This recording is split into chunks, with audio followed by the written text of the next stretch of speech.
នេះខ្ញុំសូមបាយសារដៃខជើងមាន់ដល់គ្នាបានទស្សនាអញ្ចឹងណានិយាយទៅយើងមានពងមាន់ស្ងោរជាមួយនឹងជើងមាន់អញ្ចឹងណានិយាយទៅគ្រឿងផ្សំមានដូចជាម្រេចខ្ទឹមសហើយជាមួយនឹងម្ទេសដែរអញ្ចឹងដល់គ្នាហើយនឹងជាមួយនឹងស្លឹកខ្ទឹមចំពោះស្ករត្នោតនេះយើងចោតបានហើយស្ករត្នោតខ្មែរនិយាយទៅឈ្ងុយដល់គ្នាពេលកូរហើយឡើងក្រងស្អាតមែនតើហ្មងហើយមានជាមួយនឹងទឹកត្រីហើយនឹងស្ករប៊ីចេងអញ្ចឹងណាឥឡូវនេះខ្ញុំធ្វើការដាក់ឆ្នាំងយើងឲ្យក្តៅមកបន្ទាប់មកហើយយើងធ្វើការដាក់ស្ករចូលដើម្បីកូរអញ្ចឹងណាបន្ទាប់មកខ្ញុំដាក់ជាមួយនឹងខ្ទឹមសដើម្បីកូរឲ្យវាសព្វទៅវាឡើងឈ្ងុយអញ្ចឹងអ្នកទាំងអស់គ្នាបន្ទាប់ពីវាឡើងក្រហមហើយឡើងឈ្ងុយហើយខ្ញុំធ្វើការចាក់ជាមួយនឹង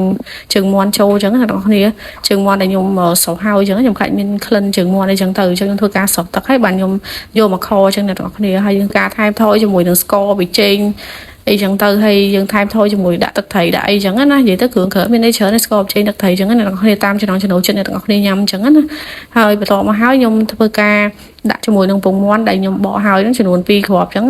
បន្ទាប់មកខ្ញុំធ្វើការថែមទឹកអ្នកនរគ្នាដើម្បីឲ្យយើងមកងាស់ទៅកុំឲ្យវាខ្លោចចឹងណាហើយខ្ញុំធ្វើការថែមម្រេចចូលចឹងឲ្យវារៀងហឹលតិចតិចចឹងទៅបន្ទាប់មកខ្ញុំលួចដាក់ជាមួយនឹងម្ទេសក្រហមអ្នកនរគ្នាឲ្យវាពណ៌ស្អាតចឹងណាហើយខ្ញុំធ្វើការមកងាស់វាផុយទៅឥ